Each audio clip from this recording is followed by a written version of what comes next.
বাইরে বৃষ্টি হচ্ছিল, আমি বারান্দায় দাঁড়িয়েছিলাম। সেদিন আমি সাদা একটা নাইটি পরেছিলাম। বৃষ্টির ফোঁটাগুলো চুলে পড়ছিল। হঠাৎ দরজার ঘণ্টা বেজে উঠল। দরজা খুলতেই দেখি আমার জামাই দাঁড়িয়ে আছেন। তিনি মুচকি হেসে বললেন, আজ তো আপনাকে অনেক সুন্দর লাগছে শাশুড়িমা। আমি লজ্জায় একটু ঘাবড়ে গেলাম। সেদিন আমার স্বামীর সাথে আমার একটু ঝগড়া চলছিল। আমি চাইছিলাম আমাদের সম্পর্কটা ভালো থাকুক, কিন্তু কিছু কারণে আমরা একে অপরের থেকে দূরে সরে যাচ্ছিলাম। সেদিন আমি আমাদের ঘরটা সুন্দর করে সাজিয়েছিলাম। রাতে আমার স্বামী আসবে ভেবে অপেক্ষা করছিলাম, কিন্তু হঠাৎ করে জামাই ঘরে ঢুকলেন। তিনি মজা করে বললেন, এই সুন্দর ঘরের সাজ কার জন্য? আমি হেসে বললাম, এটা একটা ছোট্ট সারপ্রাইজ ছিল আমার স্বামীর জন্যে। জামাই তখন মজা করে বললেন, আপনার স্বামীকে এমন চমক দেওয়ার আইডিয়া ভালো, কিন্তু আমার আসার জন্য কি কিছু বিঘ্ন ঘটল তাই না? আমি হাসতে হাসতে বললাম, না তেমন কিছু না, শুধু একটু ভিন্ন কিছু করার চেষ্টা ছিল। জামাই তখন বললেন, সম্পর্কে মাঝে মাঝে চমক দিয়ে ভালোবাসা বজায় রাখতে হয়। আর আপনি সবসময় এমন উদ্ভাবনী চিন্তা করেন, সেটা প্রশংসনীয়। আমরা হাসিমজার মধ্যে কিছুক্ষণ গল্প করলাম, এবং পরে জামাই আমাকে বিছানায় বসতে বললেন। তারপর জামাই আমাকে কিছু না বলেই, আজকের গল্পটা অনেক স্পেশাল, তাই সবাই রেডি হয়ে যাও। বন্ধুরা, দয়া করে গল্পগুলো ভালো লাগলে ভিডিওটি লাইক, শেয়ার এবং চ্যানেলটি সাবস্ক্রাইব করো প্লিজ। আমার বয়স ৩০ হলেও আমি আমার শরীরের অনেক যত্ন নিতাম, তাই এখনও আমাকে কম বয়সী মনে হয়। আমার স্বামীর অবহেলার কারণে আমি আমার মেয়ে জামাইকে মনে মনে অনেক ভালোবাসতাম। তাকে আমার মনের কথা জানাতাম। আমার জামাই আমার কষ্টগুলো বুঝত, তাই সে আমার পাশে সব সময় থাকত।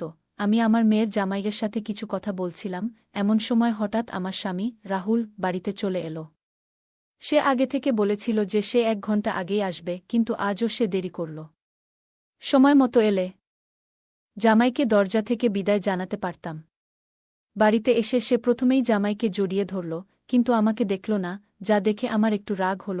ঘরে বসে আমি কিছু চিন্তা করছিলাম, জামাইও আমার পাশে বসেছিল। আমি তখন ভাবনার মধ্যে এতটাই ডুবে ছিলাম যে হঠাৎ জামাই আমার দিকে হাত বাড়িয়ে বলল, শাশুড়ি মা, আপনি কি চিন্তায় আছেন? আমি একটু চমকে উঠলাম। সে মৃদু হাসিতে বলল, তাহলে এখানে একা একা কি ভাবছেন? আমি একটু লজ্জা পেয়ে হেসে বললাম, না, তেমন কিছু না, কিছু কাজের চিন্তা। আমরা গল্প করতে করতে আমি তাকে আমাদের সাজানো ঘরটা দেখালাম, যেটা আমি রাহুলের জন্য সাজিয়েছিলাম। জামাই প্রশংসা করে বলল, এটা খুব সুন্দর হয়েছে। আমি হেসে বললাম, ভেবেছিলাম রাহুলকে চমক দেব, কিন্তু তুমি এসে পড়লে। জামাই বলল, সম্পর্কে মাঝে মাঝে এমন ছোট ছোট চমক দেওয়া প্রয়োজন, এতে ভালোবাসা টিকে থাকে। এরপর আমরা কিছুক্ষণ গল্প করলাম এবং সে আমাকে বলল, কোনো সমস্যা হলে আপনি আমাকে বলবেন, আমি আছি আপনার পাশে। তার কথায় আমার মন একটু হালকা হলো, আর আমি স্বাভাবিক অনুভব করতে শুরু করলাম। কারণ আমাকে আমার স্বামী ভালোবাসে না, সব সময় আমার কাছ থেকে দূরে থাকে আর আমার সাথে অনেক ঝগড়া করে। তাই আমি মনে মনে ভাবছিলাম আমার জামাইকে আমার কাছেই রাখব, তাকে আমার মনের সুখ দুঃখের কথা জানাব। পরের দিন রাহুল যথারীতি তার কাজের জন্য বেরিয়ে গেল। জামাই তখনও বাড়িতে ছিল। সে জানালো যে ১০টায় তার অফিসে যেতে হবে। জামাই অনেক ফিট এবং সুদর্শন, এবং তার ব্যক্তিত্ব দেখেই বোঝা যায় সে দায়িত্বশীল। সে নাস্তা করে নিজের কাজে লেগে গেল। আমি তার কাজের প্রতি যত্ন দেখে মনে মনে খুশি হলাম। জামাই যাওয়ার আগে আমাকে বলল, আপনারা যদি চান, আজ সন্ধ্যায় ক্যান্ডল লাইট ডিনার করতে পারেন। গতকাল আমি সময় এসে আপনাদের পরিকল্পনায় ব্যাঘাত ঘটিয়েছিলাম। আজ আমি দেরিতে ফিরব। আপনারা নিজেদের মতো সময় কাটাতে পারেন। আমি হাসি দিয়ে তার কথা মেনে নিলাম।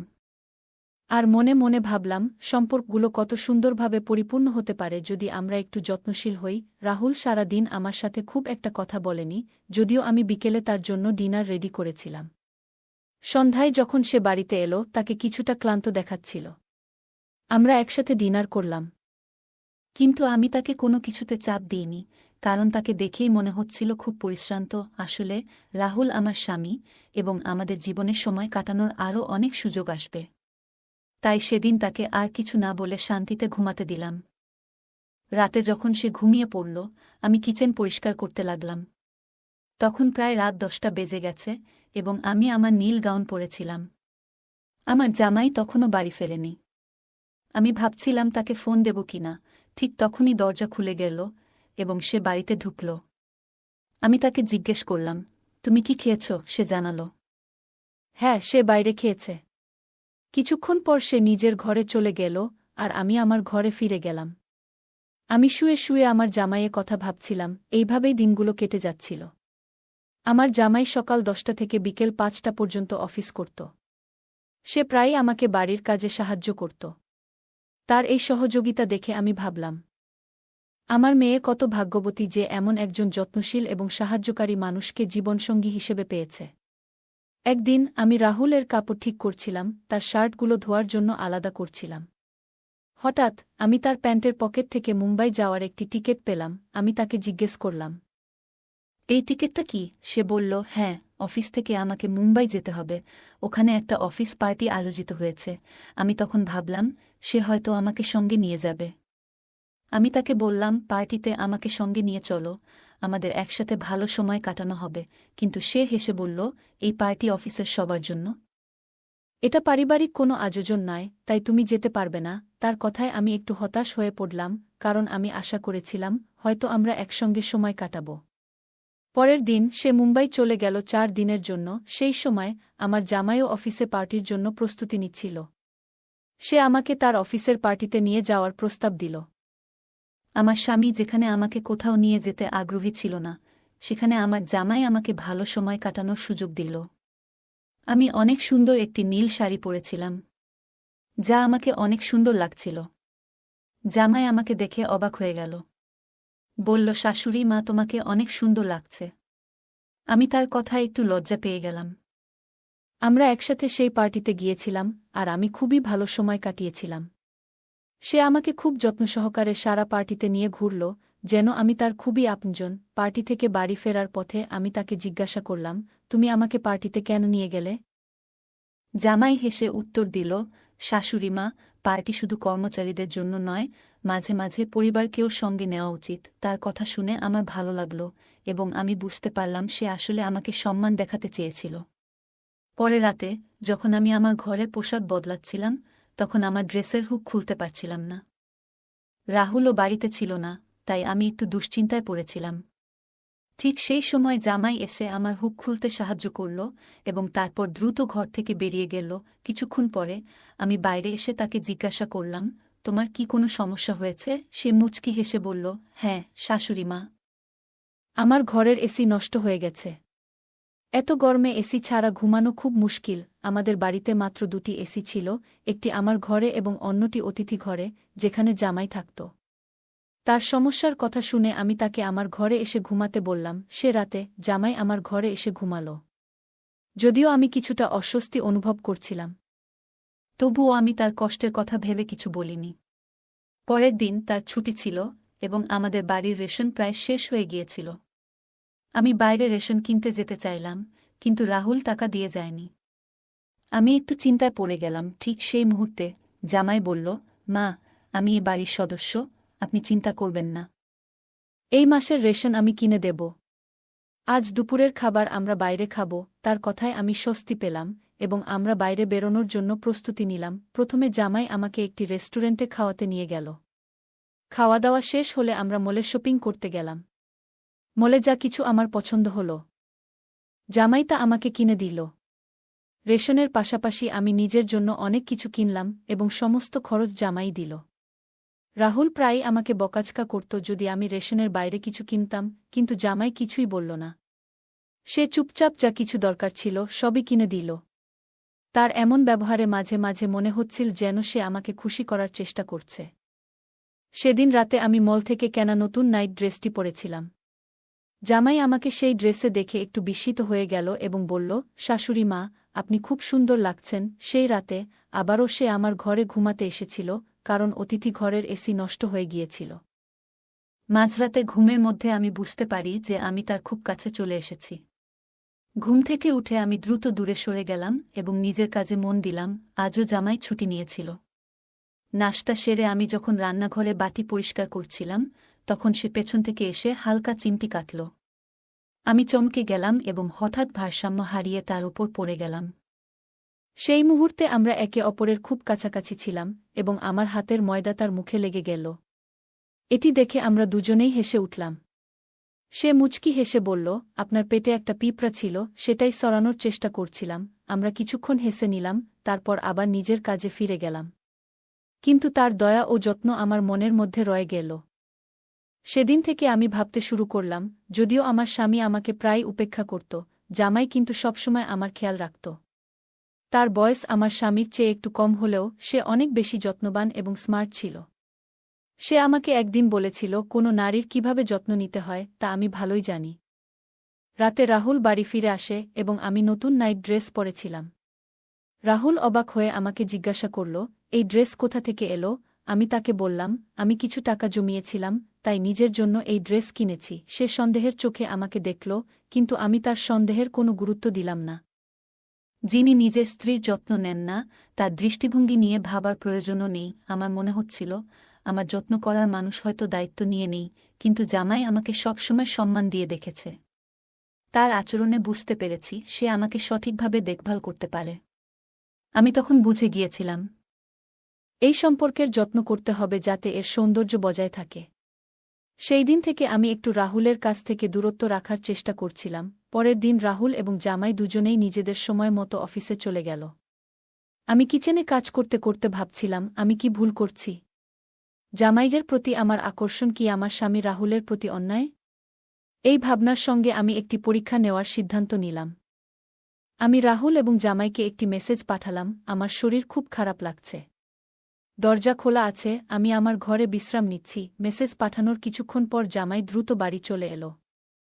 ঘরে ঢুকেই সে আমার ঘরে এসে আমার অবস্থা দেখতে লাগল। তার মুখে চিন্তার ভাব স্পষ্ট ছিল। আমি তখন হেসে উঠলাম। জামাই কিছুটা অবাক হয়ে বলল, এটা মজা করার সময় নয়। আপনি বললেন আপনার শরীর খারাপ, আমি তো খুব চিন্তিত হয়ে পড়েছিলাম। আসলে কি হয়েছে? আমি তখন তার হাত ধরলাম এবং বললাম, আমার কিছু হয়নি, আমি একদম ঠিক আছি। আমি শুধু পরীক্ষা করতে চেয়েছিলাম কে বেশি আমার যত্ন নেয়। তুমি আজ এই পরীক্ষায় পাশ করলে। জামাই আমার কথা বুঝে হালকা হেসে ফেলল। আমরা ধীরে ধীরে কাছাকাছি আসতে লাগলাম, কিন্তু ঠিক তখনই রাহুল ঘরে ঢুকে পড়ল। আমাদের একসঙ্গে দেখে তার চোখ বিস্ময়ে বড় হয়ে গেল। সে দ্রুত এগিয়ে এসে আমাকে জামাই থেকে দূরে সরিয়ে দিল এবং অবাক হয়ে জিজ্ঞাসা করল, এটা কি হচ্ছে? তুমি কি তোমার জামাইয়ের সঙ্গে এভাবে থাকতে পারো? রাহুল খুব রেগে গিয়ে বলল, তুমি একবারও আমার কথা ভাবনি?